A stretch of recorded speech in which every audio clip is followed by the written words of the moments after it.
Você está morto, o aplicativo para jovens solitários que viralizou na China. Tá aí a chinesinha no celular.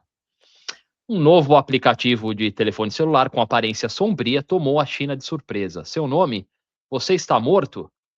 O conceito é simples. Você precisa fazer check-in a cada 2 dias, clicando num grande botão na tela do celular para confirmar que está vivo. Se não fizer, ele avisará o contato de emergência que você indicou, informando que você pode estar com problemas.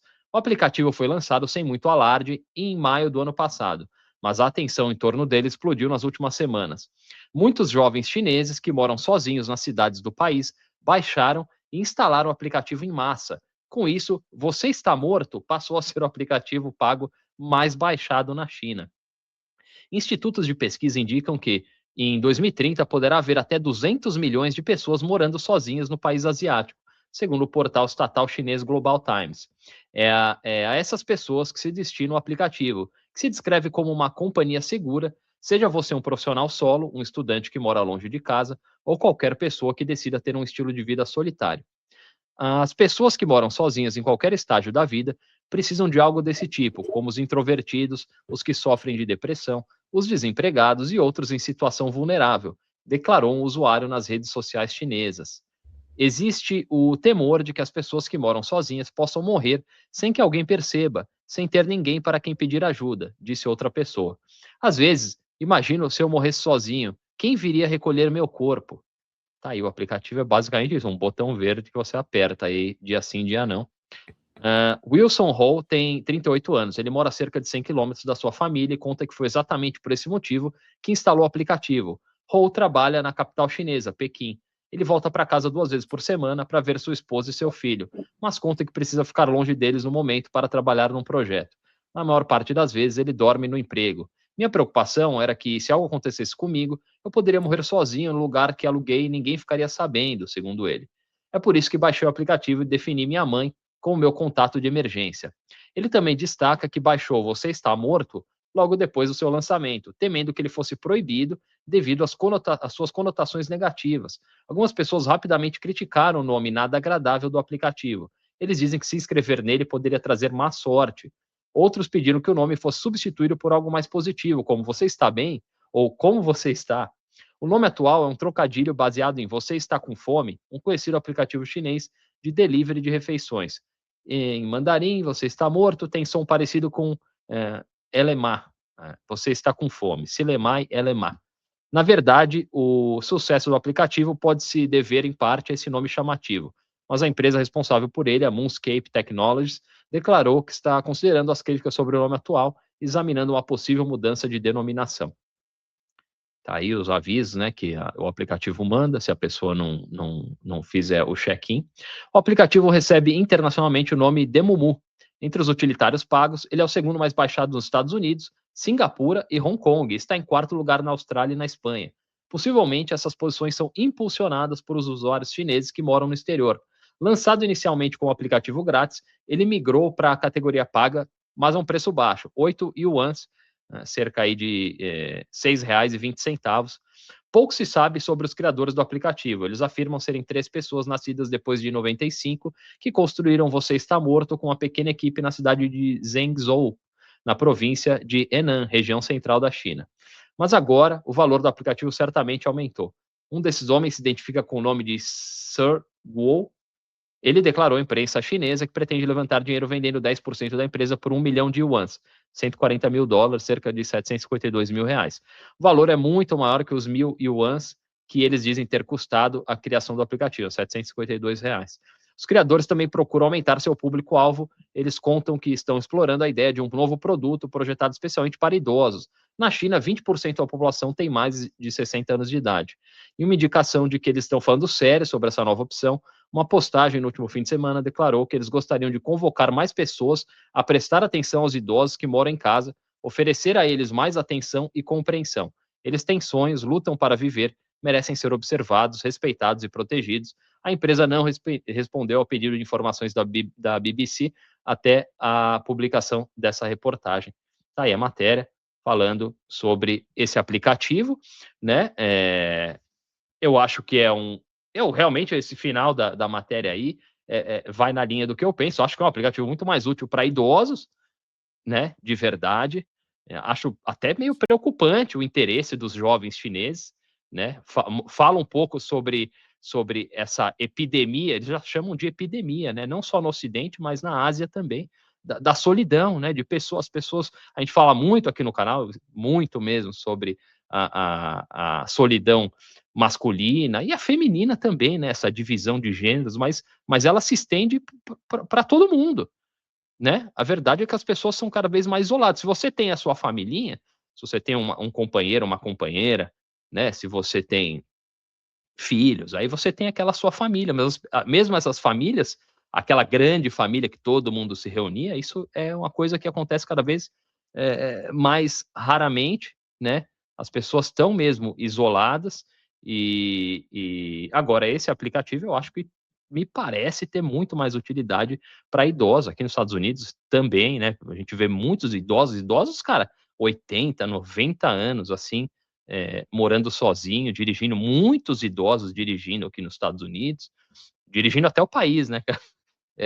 Então, eu acho que seria mais útil para essa categoria aí, para essa galera mais velha. E aí, Cadu, o que você achou desse aplicativo e dessa situação social na China, né? Das pessoas, a gente viu outro dia a menina se casando com um avatar de inteligência artificial. A China também passa por parece até uma americanização. A gente já falou sobre isso, né? Como os chineses gostam dos Estados Unidos, né? A população chinesa, os jovens principalmente, gostam da cultura norte-americana e eles acabam também importando alguns comportamentos, né? Enfim, como é que você vê isso aí, cara? Bom, eu acho que conforme a gente avança em tecnologia, a gente vai criando novos problemas também, e novas soluções, né? Porque quando a gente não tinha telefone, por exemplo, as pessoas não tinham como ter contato, né? Pô, morreu, cara. Algum dia alguém vai achar. Se não tiver família, né?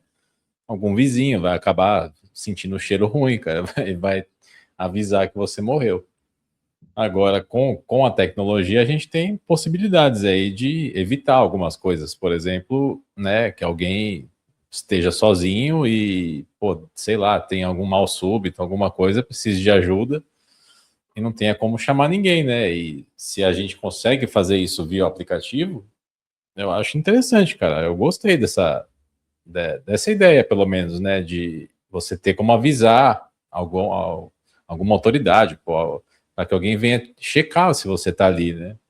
Para quem não tem família, pelo menos, né? Claro que para idoso funciona melhor, porque geralmente, né, idoso quando está sozinho, cara, até quando tem família, né? É difícil, né? Tem gente que coloca câmera na casa do idoso, ou tem invasão de privacidade, né? Mas tem família que faz isso, enche de câmera, mas numa situação assim, que você não tenha contato rápido, né? É útil, cara. Eu acho útil. Acho que vale a pena. E não só para idoso, para jovem também. Tem muito jovem que vive sozinho, né?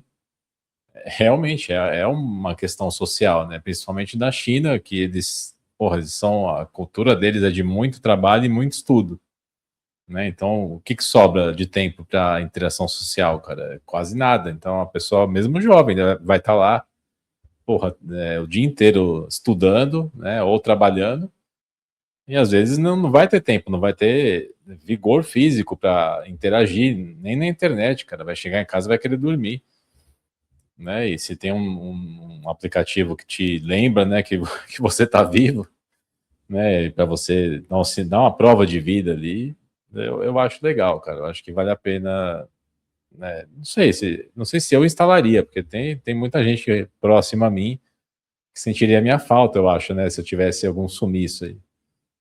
Mas tem casos específicos, né? Casos de quem realmente vive sozinho, não tem ninguém, família próxima, não tem, né, não tem nada que pudesse ajudar em alguma situação de emergência. Acho que é bom ter essa tecnologia, né? Não seria um problema nos anos 80, cara, mas hoje é. Então, né, se tem um problema, a gente tem aí a solução, né? Quem sabe isso aí ajuda muitos idosos a não terem, né, não ficarem esquecidos lá, mortos, fedendo dentro de casa, ou às vezes até tem alguma chance de salvar a vida da pessoa, né? Se ela teve um mal súbito ali, mas ainda, né, pode ser salva, É uma forma, cara. Achei interessante.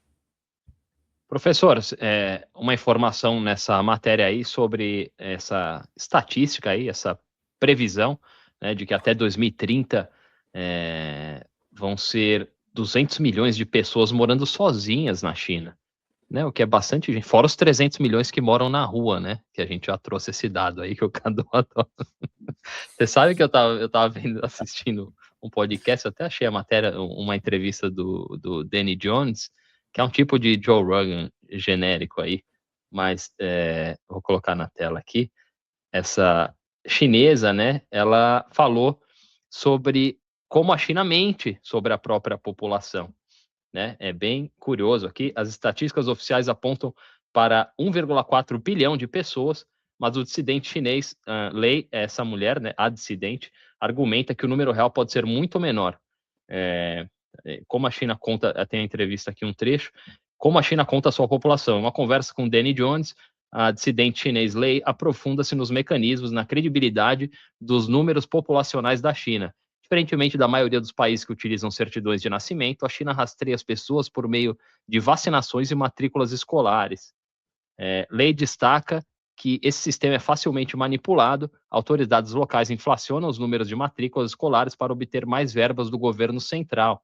Por exemplo, em 2013, os dados oficiais indicavam que haviam 260 milhões de crianças em idade escolar, mas os registros de vacinação mostravam apenas 100 milhões de crianças entre 8 meses e 16 anos. Essa é uma discrepância enorme, o que sugere que os números oficiais não correspondem à realidade. Aí tem bastante coisa, uns dados que ela trouxe e tal, que são especulativos, né, como tudo relacionado à China, mas é interessante notar que a China tem um critério diferente para calcular a população e que, né, os registros escolares aí são inflacionados para que os distritos recebam mais verbas do governo.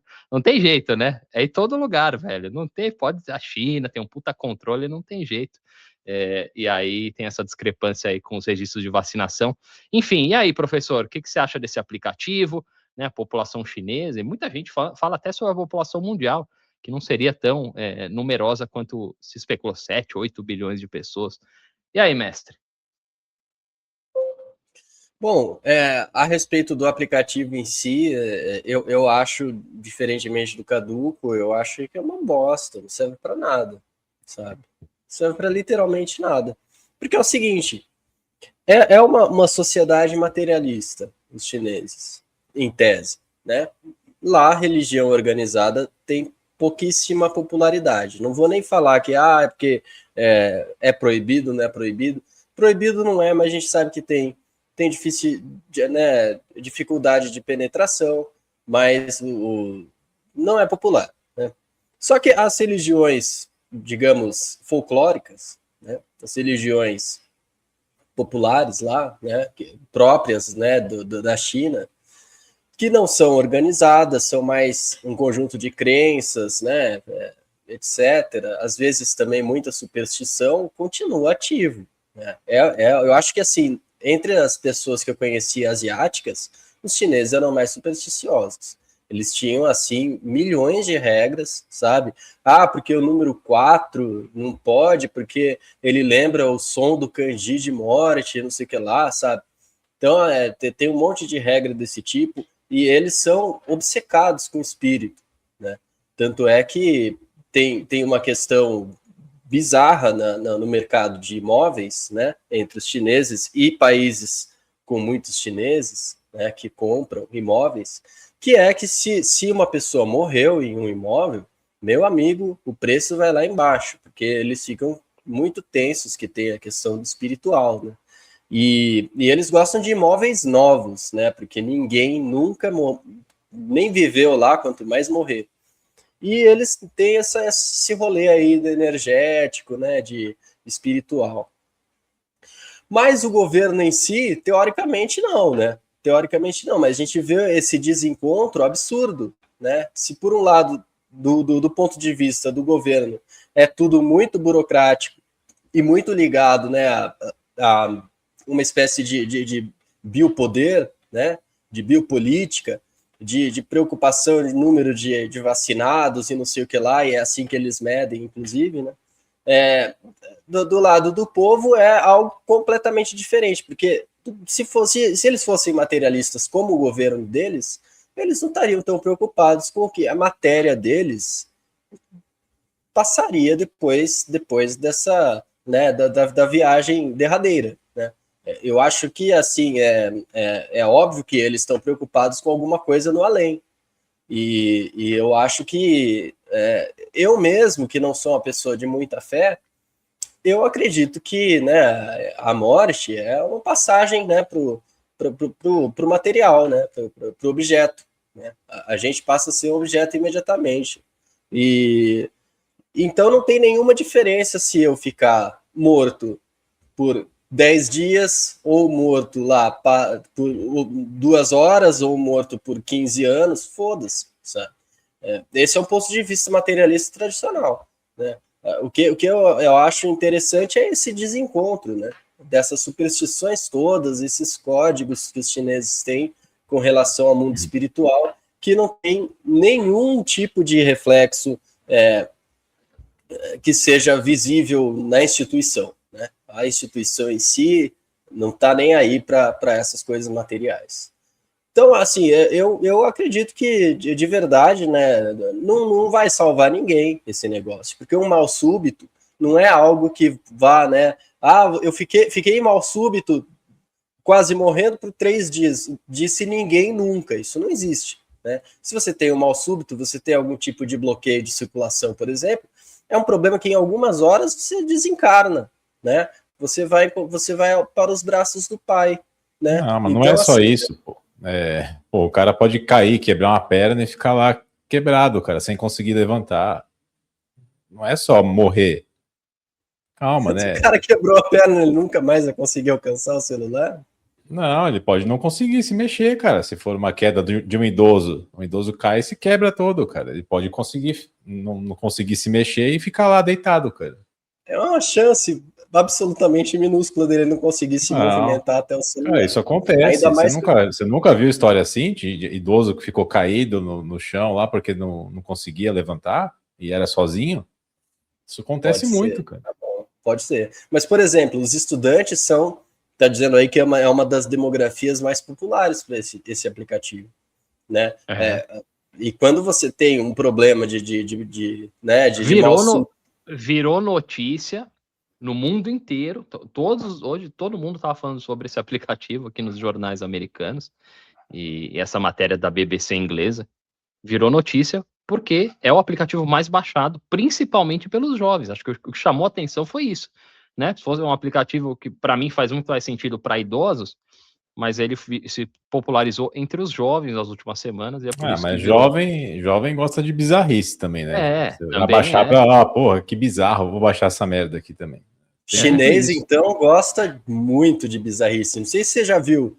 Você viu, você manda sempre lá no grupo, né? A Beibei, por exemplo, né? Falando as coisas dela, tipo, os chineses são muito, né? Eles gostam, né? Desse tipo de coisa bizarra. Né? Eles têm uma atração. Jovem gosta. Um ponto que é meio curioso, que eu não sei se faz muito sentido, pelo menos para mim, acho que não, que o próprio aplicativo, né, os desenvolvedores escrevem o aplicativo como uma companhia segura, seja você um profissional solo, um estudante que mora longe de casa, ou qualquer pessoa que decida ter um estilo de vida solitário. Eu não sei se é uma companhia segura, né? Eu acho que não, isso aí é tipo um band-aid, uma ferramenta ali, né, para uma situação muito específica ali de você realmente por algum motivo se tornar incomunicável e a pessoa ir lá ver se está tudo bem. Mas não é a companhia isso. Não dá para apresentar esse aplicativo como uma ferramenta que possa fazer parte de uma solução para esse problema que é a solidão, o isolamento social das pessoas, né, cara? Nem solidão, nem para situações de emergência, como eu falei. Aí eu acho que a boneca, o robô lá com pele de pessoa vai ser mais útil nesse sentido, né? Pois é.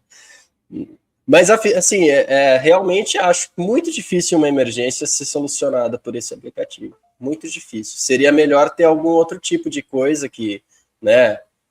Nem sei que tipo de coisa. Alguma coisa que ficasse no corpo do idoso, né? Sei lá, né? Um relógio, né? Existe isso. Existe monitor. Não, existe esse tipo de monitor de saúde que entende se o idoso caiu, se baixou a pressão. Tem E é essas muito coisas. melhor. Mas a minha Não tem nem ideia foi muito comparação. melhor do que a desse aplicativo, porque, pelo que eu tô entendendo, esse aplicativo não faz nada, cara. Ele só te manda um alerta. Fala, e aí, você tá vivo? É só um suporte emocional, assim. Não, se eu designar o Cadu como o meu contato de emergência, vai chegar e falar, o Diego não apertou nos últimos 2 dias, cara. Vê lá se o cara tá vivo. É isso. Teve um treco, né? Foi de Henrique Castelli, né? E só ficou sabendo, tipo, né, no dia seguinte, e aí em outro país, já era. Diegão foi para os braços do pai. Foi só um Quem exemplo, mora não sozinho precisa é útil, elaborar. Foi só um exemplo. Se você mora sozinho e tem uma situação de saúde que, precisaria de ajuda, talvez a ajuda não chegue a tempo, mas pelo menos você vai ter alguma chance, né? Se você tá sozinho, cara, né? Eu achei válido esse aplicativo aí, desde que ele seja melhorado para ter mais funções, como as que eu elaborei. Um relógio de medição de funções vitais é muito mais interessante, muito melhor, sim, né? Mas E que tem um botãozinho de alarme, né? Um botãozinho de alarme já era. Né? O velho tá lá, ai, quebrei minha perna, vai lá e aperta, né? Pá, vou chamar meu filho que tá, né, trabalhando na Holanda, ele vai vir aqui me salvar. Vamos ver o que o pessoal tá falando aqui. Botini falando, tinha que ter um aplicativo desse na Coreia do Sul, que foi eleito o país mais triste do mundo. Como assim? Com aqueles homens lindos lá, aqueles K-pop, cara, tá louco. Como é que é o país mais alegre, que tem aquela música incrível, né? Não pode falar mal dessa galera aí. O Enio aqui, o aplicativo que a China desenvolveu para terminar de acabar com o Japão. Que isso, cara? O Japão vive uma crise outra aí, coisa... já faz anos, né, professor? A gente leu uma matéria uma vez, os idosos que estavam cometendo pequenos furtos aí para ir para a cadeia no Japão, para ter um lugar para dormir e comer, né? Então, é a cadeia, olha só. É bom demais o Japão. Aí eu acho que assim, eles realmente, né, chinês adora aplicativo que eles pegam informações das pessoas, né? Então eles estão muito felizes que tem essa galerinha morando, né, fora da China, inclusive, né, usando o aplicativo chinês para dizer se está vivo, só que tipo, o aplicativo lá roubando tudo, né? E a pessoa tá se sentindo super bem. É bom. Era o que eles falavam do TikTok, né? Vamos tirar das mãos dos chineses aí, porque eles estão coletando informações. Vamos vender para aquele grupo lá que só quer o bem, né, gente? Aquele grupinho. Hã? Pois é, agora estamos seguros aqui. Cadê? Parou que aqui vão instalar, não vou notificar para ver se eles vão averiguar se estou de fato desencarnado. Eles não, né? Eles quem? Não, você tem que determinar um contato de emergência. Se você não tiver amigos, família, ninguém, esquece, não vai aparecer. Jinping vai aparecer ali. Não vai, esquece, cara. Seria muito melhor se tivesse, né, uma forma de chamar alguém, né, de deixar lá, não, meu contato é a polícia, meu contato é o hospital, sei lá. 1 bilhão de pessoas baixaram a porra do aplicativo, o cara simplesmente esqueceu que baixou e vai pitar lá na delegacia. Tem isso também, pelo amor de Deus, deve acontecer direto. Acabou. Vai virar igual o quarto branco do Big Brother, a delegacia pitando barulho o dia inteiro. O cara esqueceu, perdeu o celular dentro, sabe, no vão do sofá, né? Esqueceu o celular em casa e foi para a escola. Voltou, tá a mãe desesperada, tendo AVC, sabe? Porque achou que o filho tinha desencarnado. Estão me mandando aqui no WhatsApp, perguntando, vocês vão falar de Big Brother hoje? A gente tá, eu e o professor Rogério aí estamos, a gente excluiu o Cadu, tô brincando, o Cadu também, se quiser, vai participar. Estamos tentando montar uma live amanhã, exclusiva aí, uma cobertura do Big Brother, falando aí desse início de Big Brother. Estamos agilizando uns convidados, o cachê dos caras tá alto aí, porque o Big Brother tá bombando aí, os caras, né? Mas vamos ver se a gente consegue organizar para amanhã uma live de Big Brother aí. E lembrando que, né? O quarto branco hoje... lá, acho que esqueceram, né, professor? Esqueceram daquela porra lá. Foi de argentino, né? Lembra do argentino? que eles falaram que ia entrar um pessoas argentino. com bolacha, água e sal lá, farelo. Pô, vão matar aqueles caras, meu. Eles inventam umas dinâmicas que no fim eles não aplicam. Mas assim, hoje é o último dia para você fazer os seus palpites, né? O Caduzão me lembrou disso, né? Que tem lá no Cartola, né? E eu vou fazer. Vou fazer minhas Cartola apostas. BBB. Tem grupo, Cadu, para fazer uma competição? Dá para montar um grupinho? Acho que dá para adicionar as pessoas, mas montar tipo uma liga, né? Igual tem nos outros lá, acho que não. Eu pelo menos não vi. Tá bom. Mas se você se tornar membro do canal Milênio Geriátrico, lá no nosso grupo no WhatsApp, o pessoal tá montando os times ali do Cartola BBB. Você pode competir ali com o Cadu, que é um especialista aí. Ele escalou o Ricardinho Freestyle e o Henrique Castelli no ataque do time dele, no Cartola. Que fase, hein, cara? Ninguém quer estar Pedro Gordinho e Henrique Castelli. Nossa, que desgraça. Amanhã a gente vai falar de Big Brother aqui no canal. Cadê? O de cima aqui. Não é muito recomendado colocar câmeras escondidas na casa do jovem. Não é. Não, realmente. Não é, né? Mas, né? Sei lá, vai que ele vai visitar, recebe a visita da Sister Honk lá, né? Pois é. O Baroque aqui. Diego, aí nos Estados Unidos a polícia costuma avisar sobre pessoas perdidas. Aqui, volta e meia, acontece isso, independente da cidade. Costuma, cara, principalmente criança, né? Sempre tem muito alerta de criança. O telefone parece que vai explodir, parece que é uma usina nuclear. Dá um susto do cacete, principalmente se você tiver com pessoas próximas. Uma vez tocou no meu, é o Amber Alert, né, professor? Amber Alert. Eu tava no Starbucks, cara, na fila. E, porra, apitou o celular de todo mundo. Meu Deus, juro por Deus, quase me caguei lá esperando o meu café. Pô, é uma loucura. Cara. Tem um outro negócio que eu acho que é mais do estado de Washington, que é que eu, como funcionário, né, de uma universidade pública lá, eu recebia umas coisas que eram isso direto, quase todo trimestre tinha, né? Que era um pedido de informações sobre pessoas que eu poderia ter conhecido, né? Felizmente, nenhuma delas eu conheci, mas são pessoas que passaram, né, pela cidade ou pela universidade, eu não sei direito, eles não informam, porque isso não pode ser público, né? Mas que cometeram algum tipo de crime e desapareceram, né? E aí eles tentam, né, saber mais coisas sobre a pessoa e tal, e isso acontecia direto. Mas, felizmente, nunca precisei dar nenhuma informação para a polícia. O Baroque aqui foi só um exemplo, não precisa... pois é, eu dei um exemplo aí, como se eu tivesse em apuros e o Cadu fosse meu contato, o professor já queria... mas o Cadu... Criei uma fanfic já. O Cadu pegou trânsito, atrasou, o Diego quebrou a perna ali, tá rastejando. Calma, cara, calma. O cara é um escritor, né, cara? Não tem jeito, o cara é automático. É mais forte do que ele.